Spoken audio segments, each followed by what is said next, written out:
Bienvenue dans la matrescence, vous écoutez l'épisode numéro 26 de la saison 2. Bonjour à tous et bonjour à toutes. La matrescence, c'est la contraction du mot maternité et adolescence pour expliquer la naissance d'une mère. Et si vous voulez en savoir plus, il suffit d'écouter le premier épisode. Dans ce podcast, on parle du postpartum, du 4e trimestre, de la joie d'être parent, mais de ses difficultés aussi. Bref, on parle de la vie. La matrescence met en avant des femmes et des hommes qui racontent, expliquent et donnent une autre définition à la parentalité, loin de l'image lisse et parfois filtrée aperçue sur les réseaux sociaux. Je suis Clémentine Sarlat, la créatrice de ce podcast. Je suis journaliste de formation dans le sport, à la télé, rien à voir, mais surtout maman d'une petite fille de 2 ans, Ella. Maman, papa, t'aimes? La matrescence transforme la vie des mères, des pères, mais surtout des familles dans leur ensemble, alors parlons-en. Ici, pas de tabou, je vous propose une conversation intime, remplie d'émotions et d'informations. Pour ce 26e épisode, on va parler assez concrètement des réactions que l'on peut avoir avec nos enfants quand la tension monte. Si vous n'avez pas encore écouté l'épisode numéro 16, je vous recommande vivement de le faire avant de démarrer celui-ci. C'est l'épisode avec le docteur Catherine Guéguin. J'ai eu le plaisir de recevoir Héloïse Junier. Elle est psychologue spécialisée dans la psychologie de développement de la petite enfance et de l'adolescence. Elle est aussi auteure de 2 livres, Guide pratique pour les pros de la petite enfance et son dernier que je vous recommande, le manuel de survie des parents, publié chez Inter Éditions. Héloïse partage aussi ses connaissances dans les magazines comme Les Sciences Humaines, Parents ou Ça m'intéresse. Avec Héloïse, on a abordé des concepts importants dans la parentalité et la vie humaine en général. On a parlé du lien d'attachement, de l'ocytocine, des neurones miroirs.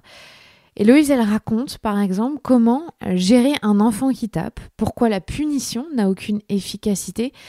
Et on a longuement évoquer des questions importantes pour les parents comme le sommeil ou la politesse. Donc dans cet épisode, il y aura beaucoup de concret, de l'anecdote, mais surtout beaucoup d'humour et c'est ce qui transparaît dans son livre. Petit rappel, si vous aimez ce podcast, si vous l'appréciez, n'hésitez pas à aller mettre 5 étoiles sur la plateforme sur laquelle vous écoutez, notamment iTunes ou Apple Podcast. Ça aide vraiment ce podcast à se faire connaître. Je lis tous vos commentaires, merci beaucoup, que vous laissez sur l'application. Et puis vous pouvez nous rejoindre sur les réseaux @lamatrescence ou me rejoindre moi directement @clemsarlat. Très bonne écoute pour cet épisode. Merci Héloïse de me recevoir chez toi.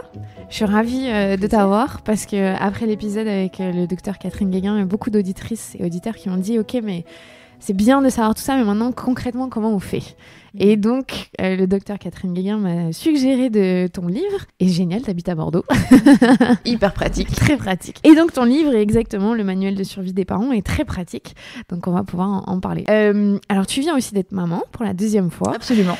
Et je pose toujours cette question dans le podcast par rapport à la matrescence. Est-ce que devenir mère une 2e fois, ça a été différent de la première? Est-ce que tu as vécu une matrescence différente?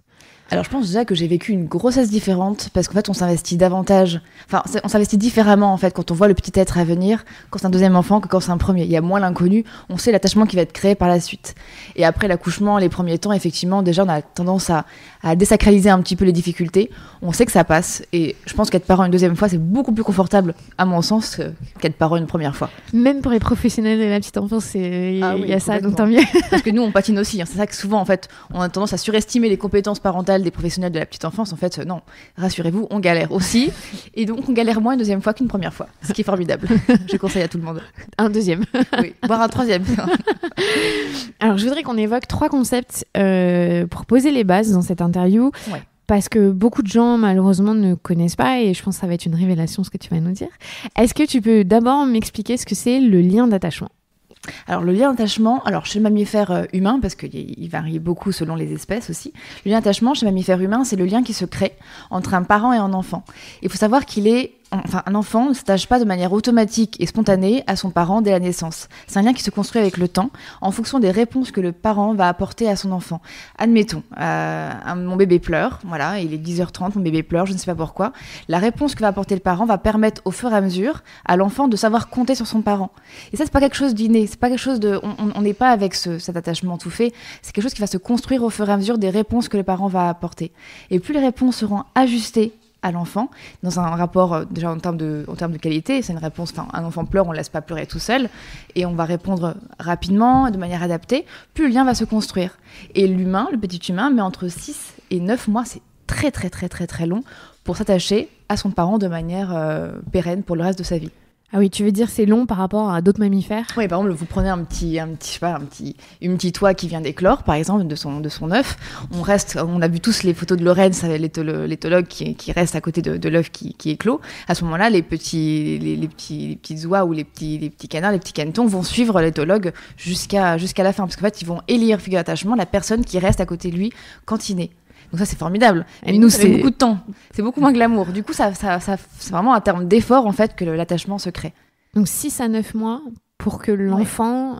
donc ça ne veut pas du tout dire que c'est la mère, la figure d'attachement. Ça peut être absolument pas. Évidemment le père, ça peut, ou l'autre coparent, ou ça peut être quand un bébé naît sous X, ou je sais pas, une personne qui s'est occupée... C'est la personne qui s'est plus occupée de l'enfant pendant les 9 premiers mois de la vie.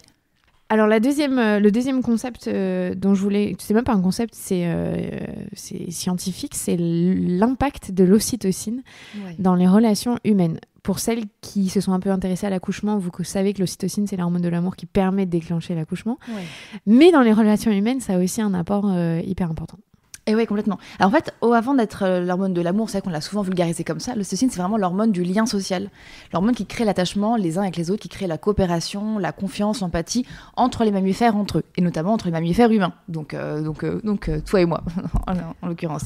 Et en fait, cette hormone-là, elle se sécrète dans plein de situations sociales. Par exemple, quand on a un rapport sexuel, elle se sécrète. Quand on pense à quelqu'un qu'on aime, quand on voit la photo de quelqu'un qu'on aime, c'est vrai que quand on voit la photo de son bébé, ça provoque aussi des montées de lait. Enfin, c'est formidable. La nature est bien faite. Quand on offre quelque chose à quelqu'un, quand on a un regard bienveillant pour quelqu'un, un sourire pour quelqu'un. Demain, tu vas dans le métro parisien, là où tout le monde est déprimé, tu souris à quelqu'un avec une vraie humanité, son cerveau et le tien vont sécréter simultanément de l'ocytocine. Et ça crée de la confiance et du lien social. Alors le pot à pot, par exemple, c'est plein d'ocytocine. Ah oui, complètement. C'est ce qui permet d'ailleurs une grande maturation aussi des prématurés. Je te parle de l'ocytocine parce que, pour les gens, vous lirez son livre, il est très drôle, j'ai trouvé. Tu expliques, par exemple, que tu parles de ces situations où un enfant est dans des états de colère, tout ça, et que lui faire un câlin, en fait, c'est une bonne solution. Et c'est parce que c'est ça, parce qu'il va sécréter de l'ocytocine et pouvoir se calmer.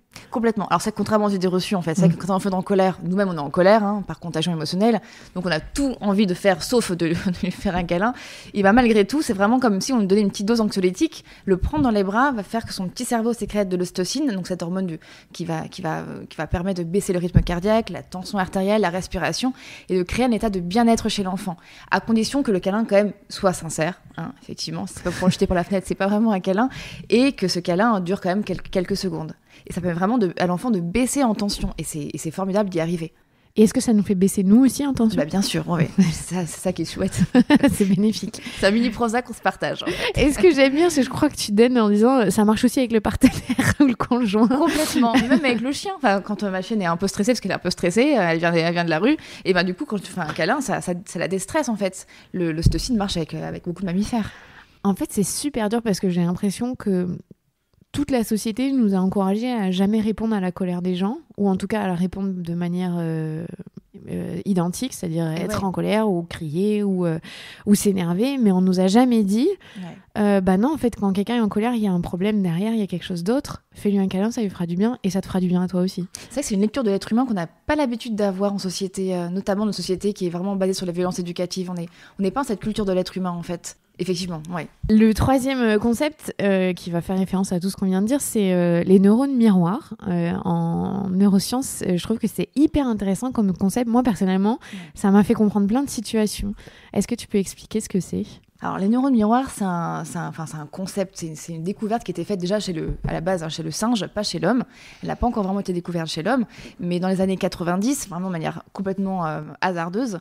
Et aujourd'hui, c'est assez controversé parce qu'on le met un peu à toutes les sauces parfois. Il y a un peu un abus, des fois on dit les neurones miroirs, c'est responsable de tous les apprentissages, de plein de choses, alors qu'en fait, plus ça va, en fait, plus on commence à réduire en fait, le champ d'action des neurones miroirs. Mais néanmoins, un neurone miroir, ça peut agir dans la contagion émotionnelle. En fait, imaginons que tu arrives... je sais pas, tu vas demain chez l'épicier, tu vois quelqu'un qui arrive très en colère, avec une gestuelle très impulsive, très énervée, qui lève les bras au ciel, qui s'énerve au niveau du regard, les sourcils froncés. Donc là, tout ton corps, en fait, va absorber l'émotion de l'autre. Déjà au niveau moteur, parce qu'à la base, le neurone miroir, ça agit sur le niveau moteur, ton impulsivité motrice va être proche de la sienne. C'est-à-dire que ton cerveau, en fait, va faire vivre la même émotion, le même rapport au corps que la personne qui est en face de toi. Donc tu vas avoir les mêmes mouvements que lui, au niveau du faciès, au niveau du corps. Donc et si t'étais pas énervé, ouais, si t'es pas énervé, tu vas le devenir. D'accord. C'est ça qui est dommage, en fait. Mais à l'inverse, si quelqu'un de joyeux arrive, tu vas aussi être plus joyeuse. Mais donc, on estime aujourd'hui que les neurones miroirs participent beaucoup à ce qu'on appelle la contagion émotionnelle. Mais à la base, les neurones miroirs, ça agit juste sur le moteur. Tu vois quelqu'un qui lève la main, tu vas avoir tendance aussi à lever la main. Quelqu'un qui baille, tu vas avoir tendance à bailler. Quelqu'un qui rit, tu vas avoir tendance à rire aussi. Donc voilà, donc ça agit aussi au niveau de la contagion émotionnelle. Donc on va absorber nos émotions de nos congénères. Donc c'est pour ça que si je suis en voiture, qu'il y a quelqu'un qui s'énerve sur moi, ça va m'énerver, alors qu'à la base, j'étais pas forcément énervée. C'est que j'ai absorbé son émotion et que mon cerveau s'est mis en symbiose avec lui et de la mauvaise manière. En fait. Moi, c'est ça, une phase de symétrie, c'est vachement chouette. Mais comment on fait pour ne pas être en neurone miroir sur les émotions dites négatives. Enfin, j'aime pas dire ça parce que aucune émotion n'est négative. Mais... en fait. Dans tous les cas, tu absorbes l'émotion de l'autre. Après, ce que tu peux faire, c'est intellectualiser un minimum. Tu dis, voilà, tu connais cette faille-là, tu connais ce piège-là, qui nous piège tous depuis qu'on est né. C'est très ballot, mais c'est comme ça. Tu peux dire, voilà, je sais qu'il est énervé. Ma tendance de mon cerveau va être de s'énerver aussi. Je vais essayer de prendre le contre-coup et d'essayer de voir quelqu'un qui s'énerve pas comme quelqu'un qui s'énerve contre moi, mais comme quelqu'un qui a un besoin insatisfait. C'est un peu la base de la communication non violente. Et là, je peux avoir une accroche différente. Et ça marche mieux d'ailleurs. Donc avec son enfant, je pense que c'est ça en fait. Le truc, c'est que souvent, un enfant qui s'agace, ça peut nous crisper. Un enfant qui pleure, c'est normal. Voilà. Donc, mais si on prend dans le sens inverse, en disant ok, là, il a juste un besoin insatisfait. À moi de chercher. ça aide vachement. Même si on trouve pas le besoin, juste le fait de se poser la question et de se dire il a un besoin satisfait, on a une réaction qui est différente. Ouais. En même temps, c'est pas facile. Enfin, moi-même avec ma fille, des fois, je pète un câble. C'est ça. Alors la bienveillance sur le papier, je pense que beaucoup de gens aimeraient. Enfin, en tout cas, ça fait rêver. Ouais, moi, la première. Ouais. Mais en revanche, après, dans le quotidien, c'est beaucoup plus difficile. Ouais. Comment est-ce que, par exemple, je sais que ça, c'est une grande inquiétude des parents, je dois réagir quand mon enfant est agressif. Donc, il tape ou il mord ou il griffe. Ce qui est assez logique. Enfin, ça arrive tout le temps. Ouais. Envers qui agressif? Envers qui? Tu veux dire envers un autre enfant? Envers le parent? Voilà, les deux. Alors, à la crèche, des fois, en société, ça arrive. Mais par exemple, il est agressif envers moi. Ouais, d'accord, ok. Ça, c'est le truc que le parent ne supporte pas. Mais je pense qu'en fait, à la base, c'est vrai que j'ai beaucoup de parents qui m'avaient consulté en crèche parce que leur enfant, mais des fois de 1 an et demi, 3 ans, les tapait. Et ils voyaient ça vraiment comme une agressivité à leur égard, comme si c'était pour leur faire du mal. Et ça, c'est dommage, parce qu'en fait, quand on a une mauvaise lecture du comportement, on a une mauvaise réaction. Et souvent, ce que je leur dis, et c'est ce que je vais dire maintenant aussi, c'est qu'en fait, un enfant qui est agressif, c'est pas un enfant qui veut faire mal. Déjà, il n'y a pas de violence chez l'enfant, il n'y a pas de méchanceté chez l'enfant, parce qu'en fait, l'enfant n'a pas la capacité à se décentrer. Un enfant de 3 ans, 4 ans, n'arrive pas à comprendre la portée de ses actes sur l'autre. Et même un enfant de 6-7 ans qui est décentré, qui sait que quand il tape, ça fait mal, quand il est sous le coup de la colère ou d'une émotion forte, son cerveau, qui n'est pas du tout mature, n'arrive pas à réguler cette émotion. Donc ça explose, ça part dans tous les sens. Donc déjà, il faut savoir que ce comportement-là n'est pas adressé aux parents, c'est pas pour vous embêter, c'est pas pour vous casser les pieds, c'est pas pour vous faire souffrir. Cet enfant-là explose.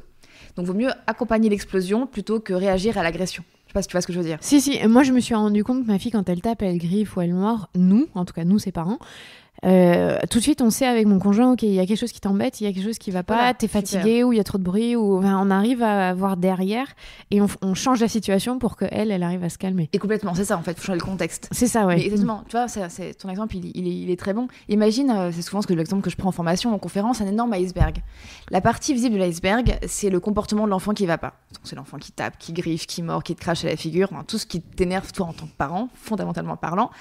Et en fait, ce qu'on pose pas comme question, c'est pourquoi en fait ce comportement existe. Et ce qui est intéressant, c'est de plonger dans la partie invisible de l'iceberg, la partie cachée de l'iceberg, et c'est là où tous les besoins de l'enfant sont là. Tu te poses la question, est-ce que mon enfant déjà, il a assez mangé ou est-ce qu'il est juste en hypoglycémie? Un enfant en hypo, c'est un enfant qui explose. Enfin, comme un adulte, comme nous, comme un mari. N'oublions pas.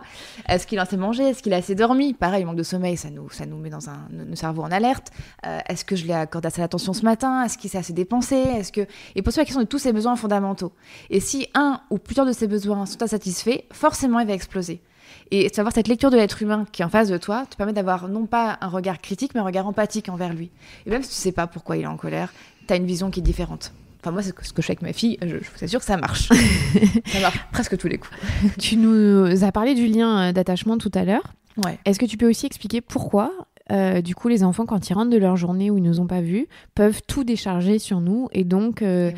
Je crois que c'est très difficile pour les parents quand les grands-parents disent « Ah ben non, mais avec moi, il est toujours super, je comprends pas. » Voilà, ça irrite. Il y a une mère qui te dit « Mais non, mais avec moi, tout va bien, il respecte le cadre. » Et pourquoi quand, avec nous, c'est pas ça? Qu'est-ce que ça veut dire? Alors en fait, ça c'est une question qui revient aussi beaucoup et souvent, c'est l'exemple que j'ai pris dans mon livre aussi, c'est l'exemple que je prends maintenant, c'est imaginons que tu vas, je sais pas, à un colloque aujourd'hui avec des collègues à toi et tu reçois pendant ce colloque-là, t'es en congrès, t'es assis sur ta chaise face au conférencier, tu reçois un texto qui te dit que, je sais pas, ton père a un accident de voiture.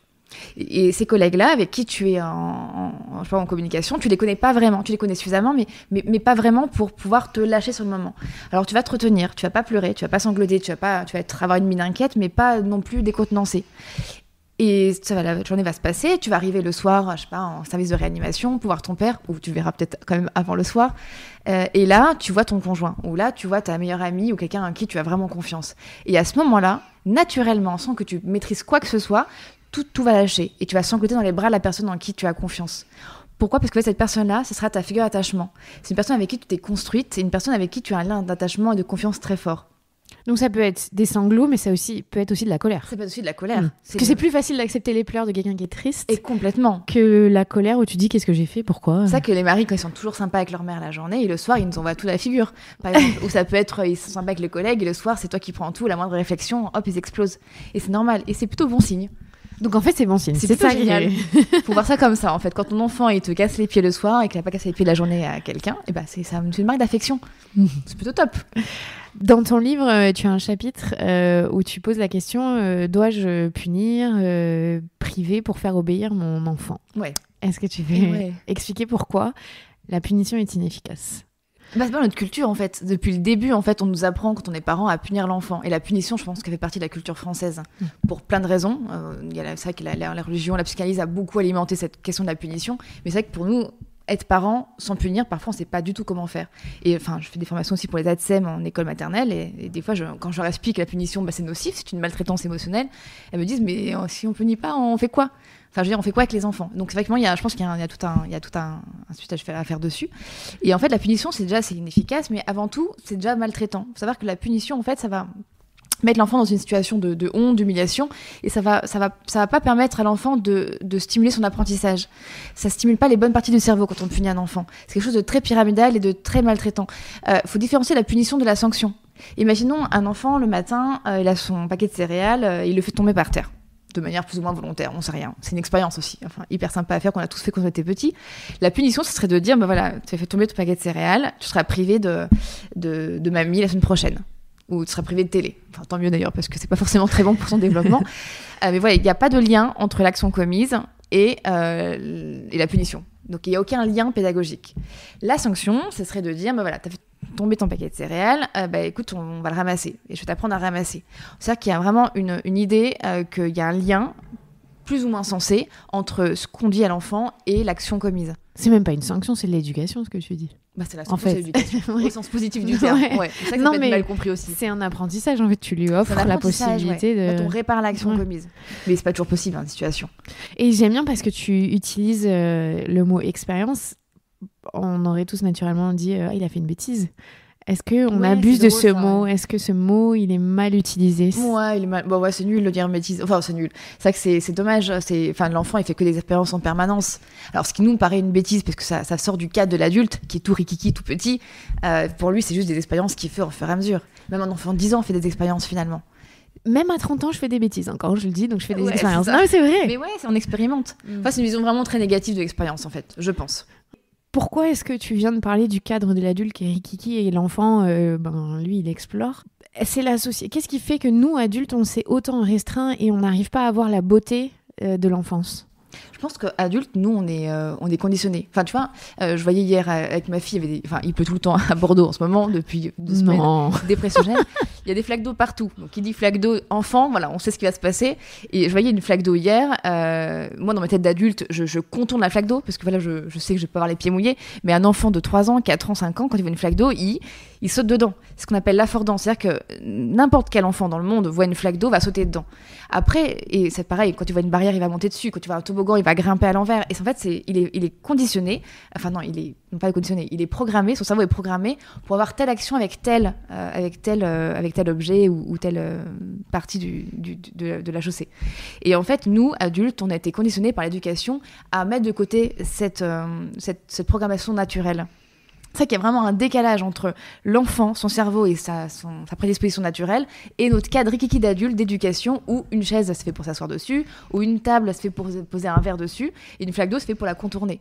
Enfin, tu vois ce que je veux dire? Il y a vraiment un décalage total. C'est ce qui crée beaucoup d'ailleurs de frustration, je pense, au quotidien entre adultes et enfants. On se comprend pas forcément. C'est pas le même monde en fait.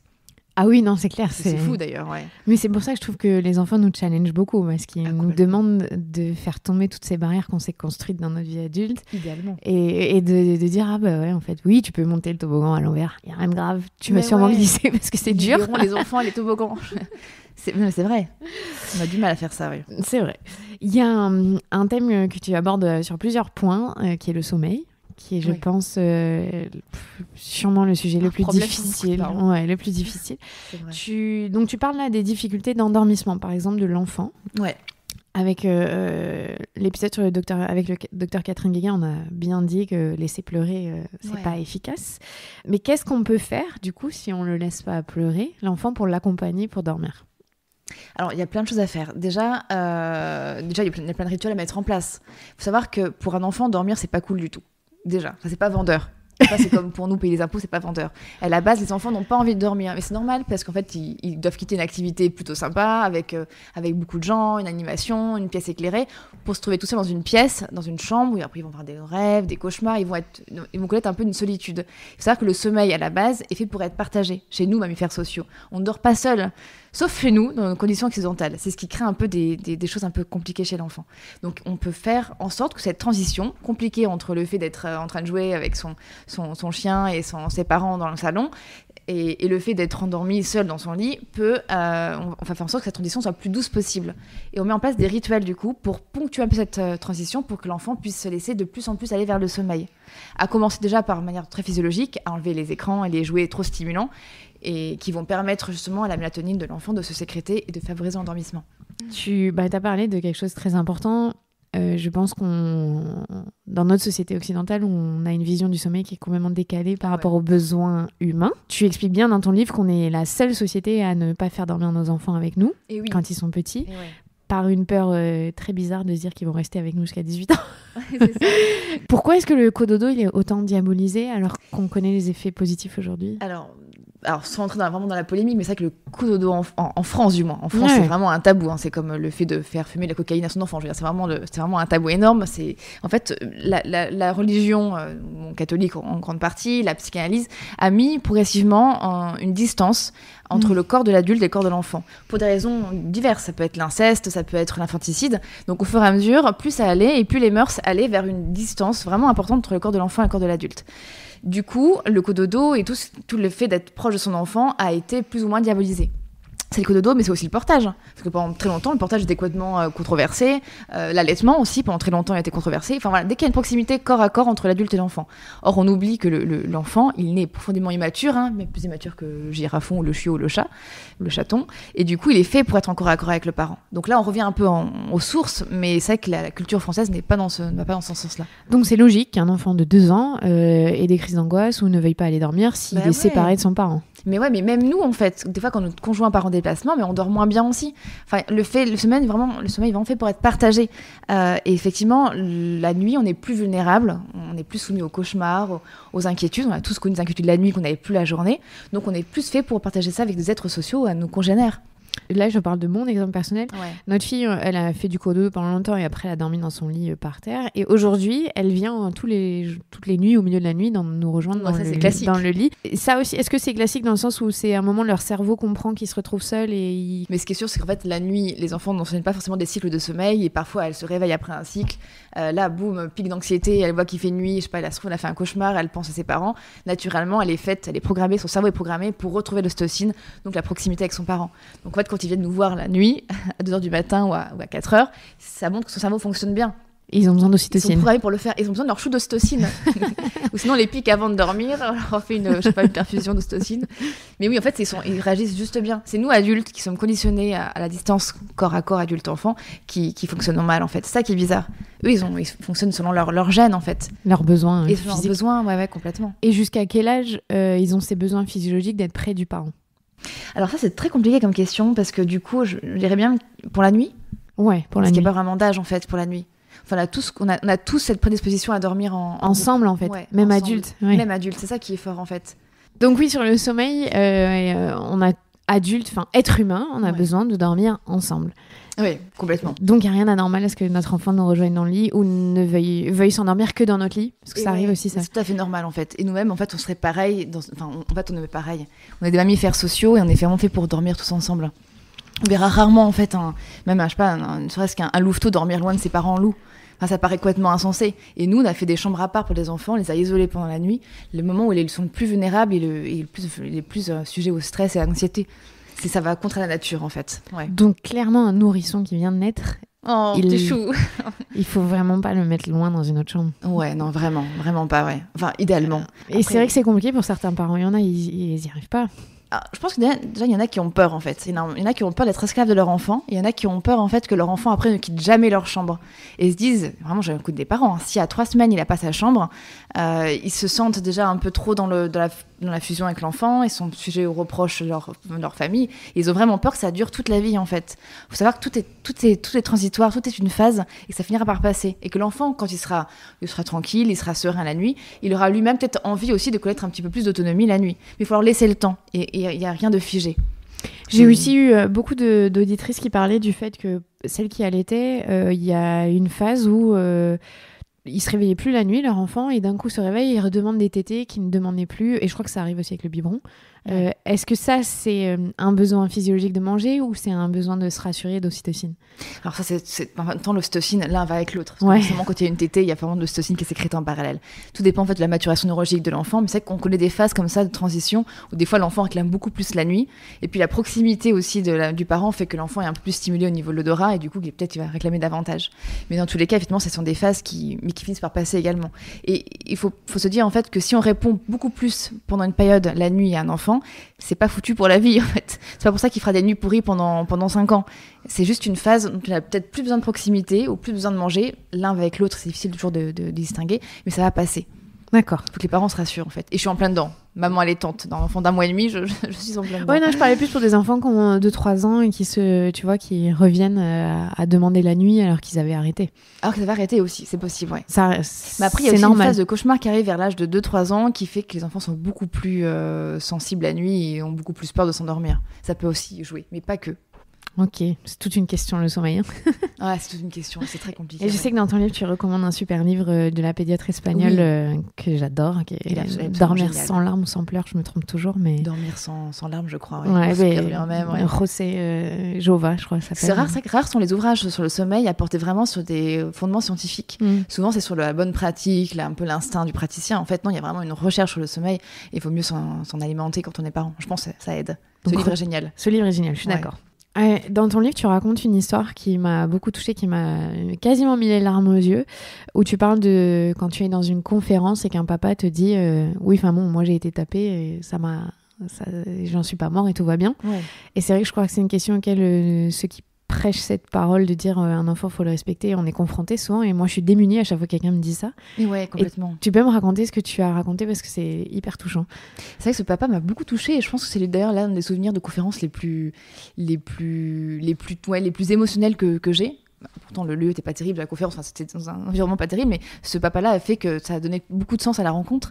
Et c'est vrai qu'en fait, c'est dans une conférence où je parlais je pense que des maltraitances émotionnelles, d'éducation positive, enfin la thématique souvent pour laquelle on se sollicite.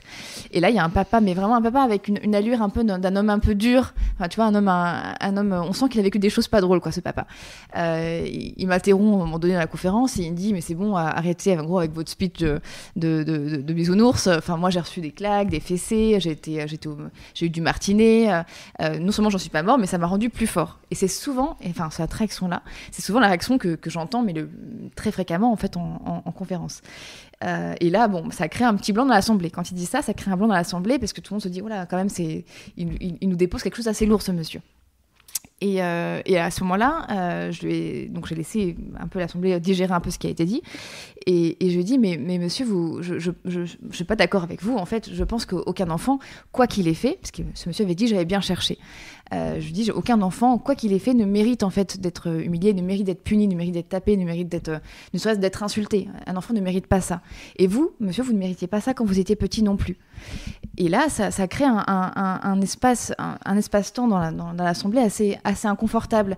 Et je vois que ce monsieur change progressivement d'expression faciale. Il commence à sentir, je sens qu'il ravale sa salive, je sens qu'il y a quelque chose d'assez lourd qui se passe dans sa tête. Et je lui dis, mais attention, je critique pas du tout vos parents, parce que vos parents, à l'époque, ils étaient sans doute très bienveillants, ils voulaient vraiment bien faire, comme nous, on veut bien faire aujourd'hui, mais peut-être qu'ils n'avaient pas forcément, à l'époque, les bons conseils. Et ils ont fait selon les conseils qu'on leur prodiguait à l'époque, c'est-à-dire, on tape les enfants, parce que les enfants sont mauvais par nature. Si on les éduque pas avec un cadre très strict, ils vont devenir un peu tyrans, ces enfants tyranniques, de la psychanalyse qu'on a bien connue. Et donc, du coup, vos parents agissaient selon les conseils qu'on leur donnait à l'époque. Ils voulaient bien faire, ils pensaient bien faire. Et aujourd'hui, je pense que s'ils avaient d'autres conseils, ils auraient peut-être agi différemment de votre intérêt à vous. Et ce papa-là, du coup, il a plus trop parlé. C'était très compliqué pour lui, je pense, de digérer cette chose-là. Et je disais vraiment avec beaucoup de bienveillance et beaucoup d'empathie pour cet homme-là qui avait été enfant battu avant. Et quelques semaines ou mois plus tard, je ne sais plus, ce papa m'envoie un message, un mail, mais qui m'a mis les larmes aux yeux quand je l'ai lu. Il m'a dit merci. Il dit merci parce que depuis que j'ai eu cette rencontre-là avec vous, j'ai changé. J'ai changé avec mes enfants. Je les vois plus comme des êtres tyranniques, mais je les vois comme des êtres un peu plus en développement et des êtres dont il faut prendre soin. Et j'essaie de moduler ce que j'ai reçu moi en tant qu'enfant. J'essaie de faire un peu l'inverse pour l'intérêt de mes propres enfants. Et c'était une belle victoire parce que je me suis dit, j'ai touché au moins une personne. Enfin, je veux dire, ça vaut le coup. Ça vaut vraiment le coup de se déplacer jusqu'en Bretagne. Non, puis je trouve que c'est tellement dur quand les gens te disent, bah oui, je le méritais. Mais ouais, personne ne mérite ça. Mais voilà, ça fait mal au cœur quand les adultes sont capables de dire, bah oui, je l'avais bien cherché, il n'y a rien de grave. Moi, j'ai quasiment jamais entendu quelqu'un remettre en question le fait qu'il a été tapé. En même temps, c'est dur de mettre en question ses parents aussi. Parce que beaucoup d'entre nous, enfin, moi, c'est pas mon cas, et toi non plus, tu m'avais dit tout à l'heure, mais beaucoup d'entre nous, aujourd'hui, parents, ont reçu des maltraitances émotionnelles très fortes, voire physiques quand ils étaient petits, la génération d'avant encore plus. Et dire que les maltraitances, c'est pas adapté, c'est remettre en question ses parents, c'est critiquer ses parents. Et ça, c'est hyper bouleversant pour l'être humain de critiquer ceux qui l'ont élevé et ceux qui ont donné la vie. Donc ça c'est tellement fragilisant que peu de gens le font. Oui, je suis d'accord, parce que moi, si je devais faire l'inverse de ce que mes parents ont fait, c'est-à-dire taper... c'est difficile. Je crois que j'aurais beaucoup de mal de me dire aller à l'encontre de ça. C'est vrai que c'est... Instinctivement, c'est un peu la même chose. C'est pas simple. Ouais. Tu parles, on en a aussi un peu parlé là, du cadre souple. C'est ce que tu recommandes idéalement. Mais ça est tout frais, quand ça dépend de l'hypoglycémie. Ça veut dire quoi, le cadre souple ? En fait, l'idée, la base de l'éducation positive, c'est pas de faire plus de cadre, ça y est, on mange à n'importe quelle heure, on dort à n'importe quelle heure. Enfin, il y a un cadre de vie quand même, un cadre très strict d'ailleurs qu'on respecte.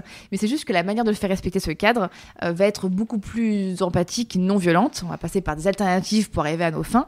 Et surtout, il peut être souple. C'est-à-dire qu'on voit bien qu'aujourd'hui, les recherches sur l'intelligence montrent que plus un enfant est élevé dans un cadre souple et modulable selon le contexte, meilleure et sa créativité est meilleure et son intelligence. C'est-à-dire, imaginons, je parle à ma fille, par exemple, elle adore les Babybel. Ça, c'est insupportable, mais elle adore les Babybel, c'est comme ça, on n'a pas choisi. Nous, on a une règle, c'est pas plus d'un Babybel par jour, sinon c'est juste terrible. Et des fois, cette règle-là, on peut l'assouplir selon le contexte. Imaginons, je sais pas, il y a eu 2 repas, imaginons qu'elle a vraiment eu envie, imaginons qu'il y avait plein de choses, peut-être qu'elle pourra avoir un 2e Babybel aujourd'hui. Chaque cadre mérite d'être assoupli selon un contexte donné. Ça crée aussi une marge de manœuvre à l'enfant et plus de climat de sérénité au sein de la famille.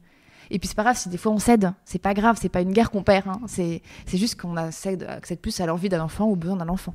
Et je pense qu'il y a beaucoup de gens qui s'imaginent que céder, ça veut dire qu'on se fait marcher dessus. Enfin, Ouais, que c'est du coup, ça, l'enfant ouais. prend le pas sur nous et qu'on devient esclave, ou je sais pas comment on dit, mais C'est un peu ça. donc l'enfant, il n'est pas capable de ça, on est d'accord. Oui, complètement. En plus, c'est pas du tout son objectif, en fait. L'enfant n'est pas notre ennemi. Enfin, l'enfant, c'est pas le camp adverse. C'est que souvent, on a l'impression qu'on est en guerre avec notre enfant. Et c'est marrant, ça, alors qu'on est dans la même équipe, en fait. On a la même team, tous les deux. Et l'idée, c'est de pas voir l'enfant comme un adversaire, mais vraiment voir l'enfant comme un partenaire. Et il faut pas oublier, d'abord, comme le rappelle d'ailleurs très bien Catherine dans cet ouvrage, c'est que la relation adulte-enfant, c'est pas une relation d'égal à égal. C'est pas une relation entre deux adultes, c'est une relation du plus fort. L'adulte est fort et le plus faible, c'est l'enfant. Donc, faut pas voir l'enfant comme un adversaire avec qui on va batailler, mais plutôt comme quelqu'un dont on doit prendre soin, qui est en plein développement et qui est extrêmement vulnérable. Ça change un peu la donne, en fait, je pense. On oublie, en fait, que c'est un tout petit humain. Mais vraiment un petit humain en construction. Ouais, c'est vrai, il faut se Et souvenir. quand on se rappelle de l'impact que ça nous pratique sur l'enfant, c'est terrible. Ça donne le vertige, finalement, ça fait très peur. Mmh. J'ai déjà eu vent de ça, d'histoires de parents qui, on reparlait du sommeil, mais qui ont consulté des spécialistes du sommeil, je mets des guillemets parce que ça me fait mal au cœur tellement de le dire, qui leur conseillent donc les 5, 10, 15 minutes, et l'enfant en a... Encore aujourd'hui ? Ouais, bien sûr. Ah ouais. Et est tellement marre, enfin, c'est tellement dur pour lui qu'il vomit. Non, c'est horrible. On est d'accord, un enfant ne peut pas se faire vomir. Bah ouais, non mais c'est complètement affreux. Ah oui, non, complètement. C'est son corps qui réagit, qui est en détresse. Stress, en fait. C'est que l'amygdale surchauffe à force d'être sollicitée par des éléments très stressants, comme le fait de rester seul dans une pièce. Mais effectivement, la méthode du 5-10-15, qui était très à l'époque très mise en avant et vue comme une découverte fondamentale, maintenant on en revient. Et beaucoup de praticiens qualifient cette méthode du 5-10-15 comme une torture émotionnelle. Et personnellement, c'est ce que je pense aussi. Et effectivement, on ne laisse pas un enfant, on n'éduque pas un enfant au sommeil. Déjà, un enfant sait dormir naturellement. Et laisser un enfant seul dans une pièce pour dormir, et plus ça va, plus le temps est long, les 5 minutes, 10 minutes, 15 minutes, c'est vraiment de la maltraitance émotionnelle pure. C'est que on lui apprend en plus à ne pas compter sur son parent. Alors là, l'attachement, il est pas top non plus. Il faut penser aussi à toutes les répercussions. Il faut apprendre à nos enfants à compter sur nous. Donc dès qu'ils nous appellent, il faut y aller. Et même si ça nous embête, et je le sais, je suis la première, maman de jeunes enfants, je suis concernée. Et malgré tout, même si on est fatigué, même si on a une journée pourrie, il faut quand même y aller. Il faut leur montrer qu'ils peuvent vraiment compter sur nous. Dans ton livre, tu parles dans un chapitre de la politesse. Oui. Je pense aussi que c'est très français. C'est vrai. De pouvoir attendre de nos enfants qui disent bonjour, merci, au revoir, au minimum à 8 mois, quoi. Des fois, t'as l'impression que les enfants, il faut tout de suite... est-ce que tu peux nous expliquer pourquoi l'enfant, avant un certain âge, ne comprend même pas ce que ça veut dire ? Mais ouais, ça n'a pas de sens, c'est marrant, ça, c'est vraiment un monde d'adulte. En fait, la politesse, elle requiert chez l'enfant pour que l'enfant comprenne la politesse, pour qu'il comprenne les mots comme bonjour, s'il te plaît, merci, au revoir...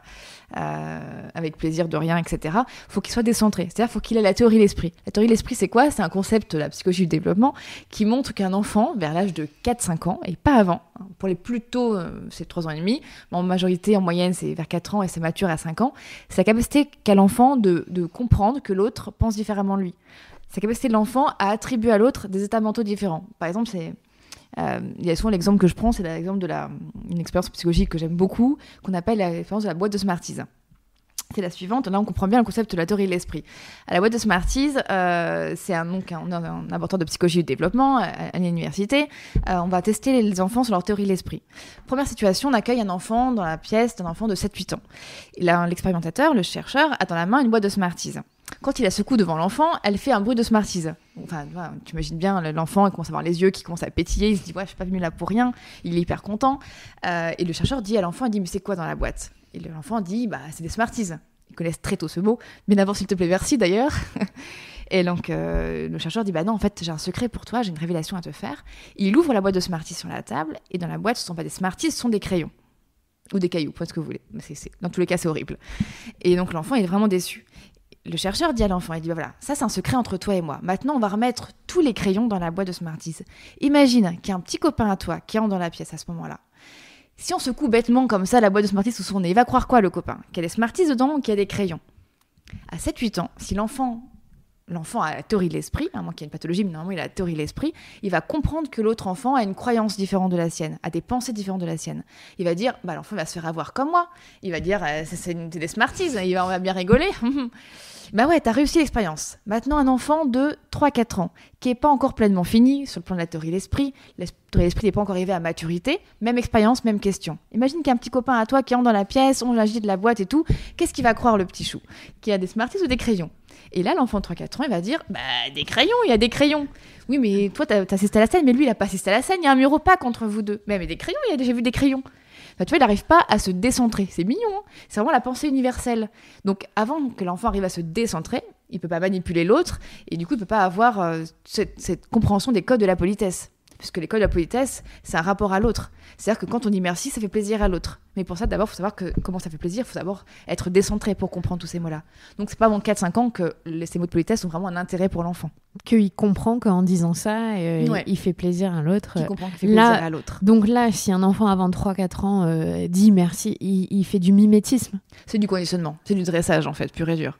Il y a des enfants à 1 an et demi qui le disent très bien, 2 ans aussi, mais ils sont juste dressés à le dire. Ils ont juste associé une action avec un mot qui leur paraît complètement dénué de sens. D'accord. Mais bon, après, du dressage, c'est utile. Hein, l'éducation est une forme de dressage.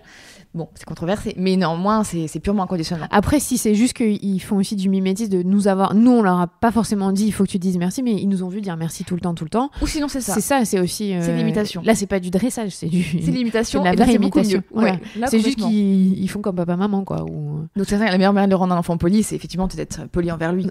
Ou soi-même avec les autres. Alors, tu travailles aussi énormément avec les crèches. Ouais. Quel est ton regard sur le terrain, sur l'état de la formation, sur les professionnels de la petite enfance qui élèvent nos enfants aussi en partie? Formation en quoi? En psychologie de l'enfant, tu veux dire? Ouais.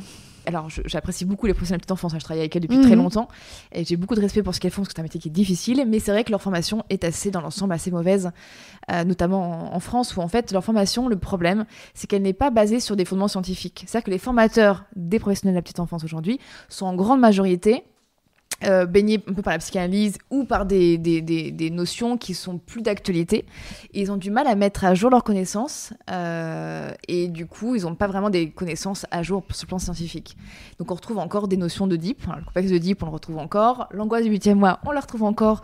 Et en 10 ans, on l'enseignera encore aux EJE, aux éducatrices de jeunes enfants et aux experts de la puériculture, alors que c'est des notions qui n'ont plus lieu d'être. C'est-à-dire? Alors là, c'est de grands débats, mais pour l'Oedipe ou pour l'angoisse du 8e? Non, comme tu veux, si. Alors, l'Oedipe, c'est vrai que c'est un truc très franco-français, c'est la psychanalyse freudienne, voilà, dit que vers l'âge de 3-4 ans, un enfant, une petite fille, enfin un petit garçon en l'occurrence, va être attiré par sa maman, va avoir des désirs de mariage ou des désirs sexuels. Et en fait, la petite fille, inversement, c'est ce qu'on pense, on retrouve ça dans les médias. Et en fait, quand on regarde les textes freudiens, pour avoir pas mal étudié... les textes freudiens qui sont passionnants et très faciles à lire d'ailleurs, pour ceux je vous le conseille, c'est pas du tout ça, c'est beaucoup plus déjà beaucoup plus cru, beaucoup plus fantasmatique et en plus c'est quelque chose qui n'a pas du tout été retrouvé dans la population en vrai. C'est-à-dire que après la suite de Freud, il y a eu tellement de succès avec cette complexe d'Oedipe que les chercheurs se sont dit ok, ton complexe d'Oedipe il a l'air bien sympa, tout le monde y croit, mais on va le tester sur les enfants, les vrais enfants. Et en fait ils n'ont jamais retrouvé cette tendance du petit garçon amoureuse envers la maman chez la population générale. Ils ont retrouvé chez tous les enfants une tendance générale à être attiré plus par la maman, tout simplement parce que c'est elle qui s'occupe plus des enfants, tout simplement, et basta. On n'a pas retrouvé cette dichotomie, cette nuance entre le père et la mère. En fait, c'est le lien d'attachement, quoi. C'est une forme d'attachement, tout simplement, c'est tout bête. Pas besoin d'en faire 20 ans d'analyse pour en venir à ça. Donc l'Oedipe n'existe pas dans la recherche scientifique, en tout cas. Et la séparation des l'angoisse des 8 mois, 9 mois, ça, moi, je l'ai entendu, clairement, qu'à 8-9 mois, ma fille, elle allait être stressée par le monde extérieur. En gros, comprendre que quand je m'en vais, je reviens peut-être pas, ou ça n'existe pas. Qu'est-ce que tu voulais dire là-dedans? En fait, angoisse du 8e mois, c'est une notion très complexe, c'est vrai que c'est difficile de l'aborder là comme ça en notre mouvement parce que ça va créer beaucoup de susceptibilité chez certaines personnes. C'est vrai que l'angoisse du 8e mois aussi, c'est très français. Et les praticiens, alors les psychologues, les pédiatres, ils croient dur comme fer. Et c'est juste que c'est pas que ça n'existe pas, c'est juste que depuis que Spitz a développé cette notion qui était super à l'époque, parce que c'était complètement novateur, depuis, la recherche sur le bébé a largement évolué. Pour faire ma thèse dans un laboratoire de psychologie de bébé, je sais que tous les jours, ça évolue. C'est pas des grandes révélations, mais c'est quand même ça affine les découvertes. Et maintenant, on sait que des notions actuelles viennent largement nuancer, non pas invalider, mais largement nuancer cette angoisse du 8e mois de l'époque de Spitz. C'est vrai que c'est très difficile là de tout résumer, mais maintenant on sait que c'est pas vraiment une angoisse déjà, que l'enfant à 8 mois n'a pas forcément peur de l'étranger, de l'inconnu, des enfants qui ont l'appétence de la découverte et de l'inconnu, au contraire. Donc c'est pas tous les enfants, c'est pas une angoisse, c'est un peu un stress ou une appréhension. Enfin il y a plein de choses comme ça à décortiquer. Il faut lire ton livre pour le ça. C'est compliqué de tout résumer là. Non, mais j'ai peur de heurter en plus ces praticiens français qui nous écouteraient. T'évoques quelque chose de très important, je trouve, qui fait pas assez l'objet d'études ou en tout cas de débats, le fait que être un couple homoparental n'a pas d'impact. Ah oui, ça c'est drôle. Sur la vie de nos enfants, enfin en tout cas d'impact négatif comme on pourrait le croire. Oui, c'est ça. Parce qu'évidemment on a tous un impact. Un impact. Oui, alors là, ça c'est autre sujet très controversé, alors aussi controversé que le DIP d'ailleurs. C'est pour ça que le DIP c'est très lié aussi à l'homophobie. Hein, oui, parce que c'est que dans les couples hétéros en fait. Dans le DIP, si on prend ça. Oui, c'est ça, parce que du coup, ils se disent qu'ils ne peuvent pas faire le DIP s'il n'y a pas un maman et une papa. Ouais. Un papa et une maman, mais le DIP n'existe pas, donc il n'y a pas de problème, finalement. C'est bon, on peut baisser les armes. Oui, alors en fait, c'est vrai que l'homoparentalité, c'est encore très, très tabou et controversé en France, alors que ça fait bien 60-70 ans qu'on fait des recherches dessus. D'ailleurs, pourquoi faire autant de recherches ? Bon, il y a eu beaucoup de recherches qui montrent que non seulement il n'y a pas d'impact négatif sur l'enfant, enfin d'être élevé par deux mamans ou deux papas, mais en plus, et c'est ça qui est incroyable, c'est souvent ce que je dis en formation, c'est que les recherches tendent vers un point assez unanime, à savoir que les enfants qui sont élevés par deux mamans ont moins de difficultés que les enfants qui sont élevés par un papa et une maman. Alors on a plus de recherches, on a plus de recul sur les recherches sur les deux mamans plutôt que les deux papas, parce qu'il y a plus de mamans lesbiennes, il y a plus de couples homoparentaux lesbiens qu'effectivement que d'hommes, parce qu'effectivement on n'a pas de possibilité. Mais néanmoins, donc les recherches tendent vraiment à cette idée qu'être élevé par deux mamans, c'est plus chouette. Ça fait des enfants qui sont moins sujets à des troubles de comportement, l'agressivité, les difficultés. C'est bien. Comme quoi les femmes, nous sommes les garants. Non, mais je suis sûre que très bien aussi sur les couples homoparentaux. Mais oui, bien sûr. Mais n'empêche, vous voyez, c'est assez étonnant. Les chercheurs n'auraient pas pensé en fait arriver à un impact plus positif que la population générale, quoi. Enfin, c'est assez drôle. On peut laisser tranquille et on peut leur souhaiter une belle parentalité, je pense. Bah, c'est bien qu'il y ait des études qui le montrent, comme ça fait taire un peu. Ça fait taire un peu, mais néanmoins, ça fait pas taire. Non, fait pas taire, en fait, pas assez. Les gens ne lisent pas les études. C'est bien dommage. Ma dernière question, elle est provoque, mais tu t'en fais ce que tu veux. Ouais. C'est quoi un bon parent ? Un bon parent, enfin, c'est une question hyper compliquée, ça. Je pense que le bon parent... Déjà, je pense que le parent parfait n'existe pas. Je pense que déjà, c'est une J'ai base. pas dit parfait, tu vois. Ouais, c'est vrai, ça va du parfait. Heureusement que de toute façon, il n'existe pas. Un bon parent, je pense que c'est un parent qui... C'est vraiment la question que je me posais tout récemment quand j'avais ma fille. Je me demandais si j'étais une bonne mère. Parce que je suis énervée sur elle. Elle est insupportable, objectivement. Je suis énervée sur elle et je me suis demandé si j'étais une bonne mère. Et en fait, je pense que le bon parent, c'est le parent qui va réussir, comment dire, à s'excuser en fait quand il dérive. Enfin, tu vois, on a tous des moments où on n'en peut plus, des moments où en fait on pète un câble, on est fatigué, on trouve notre enfant insupportable, beaucoup moins supportable que celui du voisin. Et je pense que ce moment-là, en fait, de se dire que voilà, là j'ai pas été cool, là j'ai pas été adaptée, j'ai fait un truc vraiment qui n'était pas respectueux de mon enfant, et ça d'aller s'excuser et de rebondir. Je pense que c'est ça être bon parent, c'est faire au mieux. Mais tu vois, avec cette notion de respect de l'enfant. Oui, c'est faire au mieux, mais en ayant conscience qu'on a un être en développement en face à nous. Ouais, c'est ça en fait. Ouais, c'est prise en compte de la vulnérabilité de l'enfant en face, en fait. Mais c'est aussi avoir cette humilité de se dire, voilà, des fois, je me trompe et je réajuste et je vais tout faire au mieux pour que tu t'en sortes le mieux. Mais on sera jamais parfait, mais on peut vraiment tendre vers cette bientraitance au quotidien. Mais on sait que c'est pas évident. Et c'est renoncer juste à être parfait et nos enfants sont pas parfaits non plus et on va tous vers un même but et c'est déjà pas mal. En fait, j'ai vraiment une dernière question. Ouais. Est-ce que tu as la sensation sur le terrain que les choses évoluent et qu'on commence à un peu plus prendre en considération l'enfant tel qu'il est, ou on est encore vraiment dans une société qui prône la violence éducative ? Je pense qu'on est vraiment en pleine transition, en fait, là. Là, il y a un grand duel, je pense, entre ceux qui prônent la violence éducative, qui sont encore dans ces pétris en fait de ces violences-là, et ceux qui sont plus axés vers les neurosciences, et la pédagogie positive et l'éducation positive. Et on est en pleine transition. Et je vois que dans les conférences, dans les assemblées, il y a souvent deux équipes en fait. L'équipe pro-violence éducative et l'équipe pro-violence positive, j'allais dire. Non, lapsus, éducation positive. Et on est vraiment en pleine transition entre les deux en fait. Et je pense qu'il faut peut-être encore 1 ou 2 générations pour vraiment se pétrir de l'éducation positive. Ça prend du temps de changer l'être humain. Ouais, 1 ou 2 générations, c'est... Parce qu'il y a des certaines années de violence avant nous aussi. Enfin, c'est compliqué. C'est pas faux. Donc ça prend du temps. Mais on s'accroche. On s'accroche. Je de la première. Merci beaucoup, Héloïse. Avec plaisir.